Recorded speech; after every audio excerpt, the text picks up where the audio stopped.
Chapter 48. Caden. I saw her leave. The evening between us was far from over. I tried to follow, but everyone wanted to gloat with me about my easy victory over the emissary. Easy. The thought made my blood boil all over again. By his third swing, I knew I wasn't fighting an emissary. By his fifth, I knew he wasn't even an average soldier. By the 10th strike, I knew I was going to lose. But suddenly his attack softened, and he made stupid mistakes. He didn't lose. He let me win.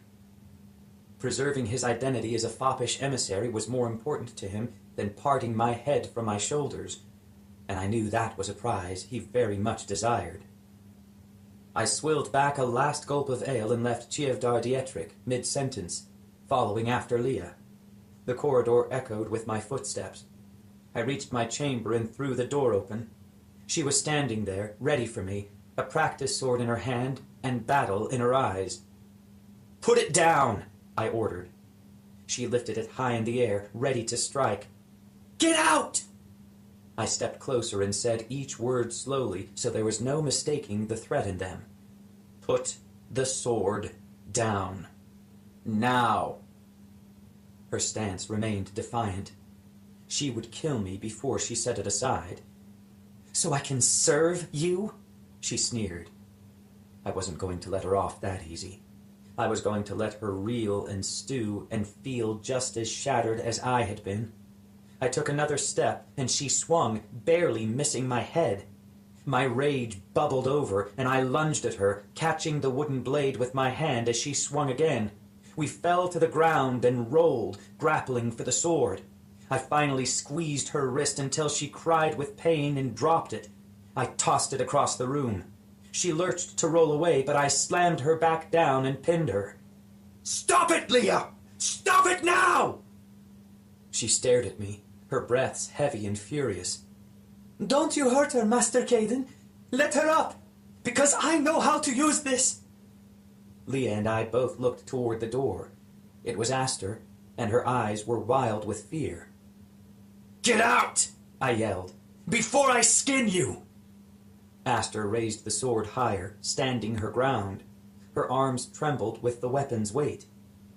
"Listen to you," Leah said, "threatening a child! Aren't you the brave assassin?" I let go of her and stood. "Get up!" I ordered, and once she got to her feet, I pointed at Aster. "Now tell her to leave so I don't have to skin her." Leah glared at me, expecting me to back down. I reached for my dagger. She grudgingly turned to Aster, her expression softening. "It's all right. I can handle the assassin. He's all bluster, no bite. Go on now." The girl still hesitated, her eyes glistening. Leah kissed 2 fingers and lifted them to the heavens in a silent command to Aster.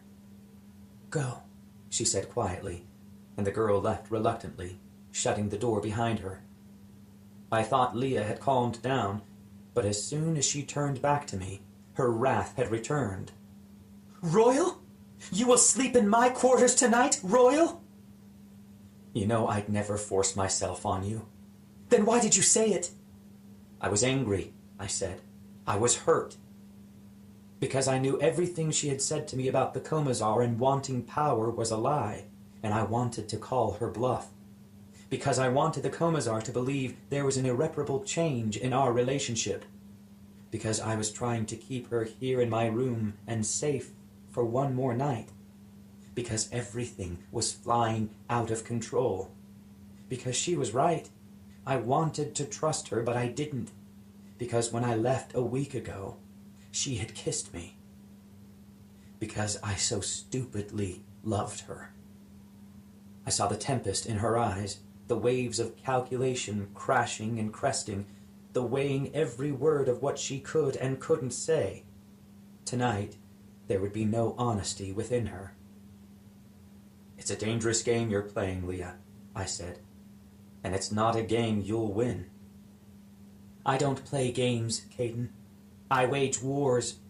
Don't make me wage one on you." Those are brave, bold words that mean nothing to me. Her lips parted, ready for a biting comeback, I'm not... But she caught herself and refused to go on, almost as if she didn't trust herself to say more. She turned away and grabbed a blanket from the barrel and threw it to me. I'm going to sleep, Caden. You should too. She was done. I could almost see the weight on her shoulders. Her lids were heavy with weariness, as if no fight was left in her.